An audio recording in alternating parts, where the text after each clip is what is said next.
ഇന്നലത്തെ south Africa Bangladesh മത്സരത്തിൽ south Africa വിജയം നേടിയെടുത്തതോടെ സൂപ്പർ 8ലേക്ക് കടക്കുന്ന ആദ്യ ടീം ആയിട്ടുണ്ട്. പുതിയ ക്രിക്കറ്റ് വാർത്തകൾക്കും അപ്ഡേറ്റുകൾക്കും ചാനൽ സബ്സ്ക്രൈബ് ചെയ്യുക. ടോസ് കിട്ടിയ സൗത്ത് ആഫ്രിക്ക ബാറ്റിംഗ് തിരഞ്ഞെടുത്തു. ആദ്യത്തെ 3 ഓവറിനുള്ളിൽ തന്നെ സൗത്ത് ആഫ്രിക്കയുടെ 2 ഓപ്പണർമാരുടെയും വിക്കറ്റ് നേടി നല്ലൊരു തുടക്കമാണ് ബംഗ്ലാദേശിന് ലഭിച്ചത്. പുറകെ വന്ന മാർക്രവും സ്റ്റബ്സും പവർപ്ലേ കഴിയുന്നതിന് മുമ്പേ പോയതോടെ സൗത്ത് ആഫ്രിക്ക തകർച്ച നേരിട്ടു. പിന്നീട് വന്ന ക്ലാസീനും മില്ലറും ചേർന്നാണ് 79 റൺസിന്റെ പാർട്ണർഷിപ്പ് നേടി സ്കോർ 113-ൽ എത്തിച്ചത്. തൻസീം ഹസൻ 3ഉം തസ്കിൻ 2ഉം റിഷാദ് ഹൊസൈൻ 1 വിക്കറ്റുമാണ് നേടിയത്. ചേസിങ്ങിനിറങ്ങിയ ബംഗ്ലാദേശ് ടോപ്പ് 4-ന് കാര്യമായ റൺസ് നേടാൻ സാധിക്കാതെ വന്നപ്പോൾ പിന്നീട് വന്ന ഹൃദോയ് മഹ്മദുള്ള തുടങ്ങിയവരാണ് പാർട്ണർഷിപ്പ് ബിൽഡ് ചെയ്ത് ബംഗ്ലാദേശിനെ മുന്നോട്ട് കൊണ്ടുപോയത്.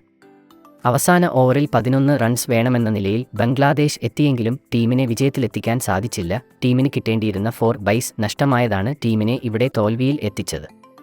സൗത്ത് ആഫ്രിക്കയ്ക്ക് വേണ്ടി മഹാരാജ് 3ഉം റബാഡ നോർക്കെ തുടങ്ങിയവർ 2 വിക്കറ്റുകളുമാണ് നേടിയത്.